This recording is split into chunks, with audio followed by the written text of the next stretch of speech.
Hi hello నమస్తే welcome back to my channel. నేను మీ లీలా foodies hunt. ఈరోజు అయితే చాలా హెల్దీ రెసిపీ అండి, సగ్గు బియ్యంతో ఉప్మా అనమాట. ఇవి సపరేట్గా మనకి ఉప్మా సగ్గు బియ్యం అని దొరుకుతాయి. ఇవి హెల్త్కి చాలా మంచిదండి. ఇక్కడ ప్రాసెస్ అయితే చూసేద్దాం. ఇక్కడ నేను 1.5 కప్ అయితే సగ్గు బియ్యం తీసుకున్నాను. ఇక్కడ ఒక కప్పుకి 2 కప్పుల వాటర్ అయితే యాడ్ చేసేసుకోవాలి. ఇది కొలత పక్కా గుర్తుపెట్టుకోండి, లేదంటే మనం చేసే ఉప్మా కాస్త జోరుగా కావడం కానీ మనకి తినడానికి సరిపోయేంత ఉండదు. మనకి ఇవి సపరేట్గా దొరుకుతాయండి.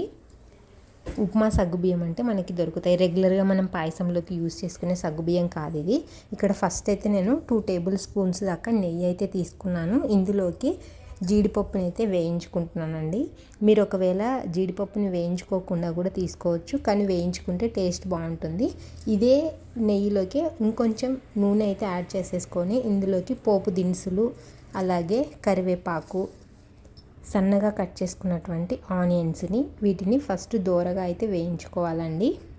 చాలా ఈజీ అండ్ హెల్దీ రెసిపీ. మనకి జస్ట్ ఆనియన్స్ ఫ్రై అవ్వగానే ఇందులోకి కొంచెం సన్నగా కట్ చేసుకున్న పచ్చిమిర్చి, నేను ఇక్కడ ఒక 4 దాకా పచ్చిమిర్చి అయితే తీసుకున్నాను. సన్నగా కట్ చేసేసుకొని ఇందులో వేసేసుకొని ఈ పచ్చి వాసన పోయే వరకు అయితే వీటిని వేయించేసుకోవాలి. వేయించుకునే ముందు మనం ఇందులోకి రుచికి సరిపడినంత ఉప్పునైతే ఇందులోకి యాడ్ చేసేసుకోవాలండి. ఇది చాలా బాగుంటుంది, అలాగే ఈజీ. వీటిని మనము గంట ముందు నానబెట్టుకోవాలి, లేదంటే హాఫ్ అన్ అవర్ అయినా సరిపోతుంది. నేను నానబెట్టుకున్న తర్వాత వాటర్ని అయితే పక్కకు వంపేసుకుంటున్నాను. ఇక్కడ చూడండి, నేను 1.5 గ్లాస్ తీసుకున్నాను కదా, దాంతో కొలతతో 1కి 2 అయితే తీసుకున్నాను. మనకి 3 కప్పుల దాకా వాటర్ అయితే పడుతుంది. ఈ వాటర్ని ఇందులోకి యాడ్ చేసేసుకోవాలి.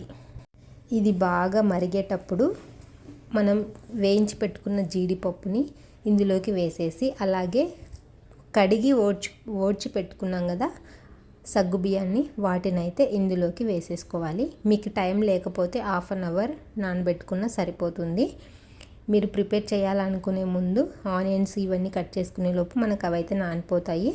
ఈ విధంగా ముందు నానబెట్టుకుంటే టేస్ట్ అనేది రెట్టింపు అవుతుందండి. ఇది హెల్త్కి చాలా మంచిది. కీళ్ళ నొప్పులు ఉన్న వాళ్ళకైనా, డైజెషన్ ప్రాబ్లం ఉన్న వాళ్ళకైనా ఇది చాలా బాగా హెల్ప్ చేస్తుంది. వారంలో 2-3 సార్లు ఈ విధంగా తినడానికి ట్రై చేయండి.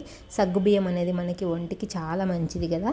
సో తప్పకుండా ఈ రెసిపీని ట్రై చేస్తారనుకుంటున్నాను. ట్రై చేసిన తర్వాత మీకు ఎలా ఉందో టేస్ట్ అనేది కంపల్సరీ కామెంట్ సెక్షన్లో అయితే కామెంట్ చేయండి. ఇందులోకి పల్లీ చట్నీ అలాగే కొబ్బరి చట్నీ యాడ్ చేశాను. Thank you.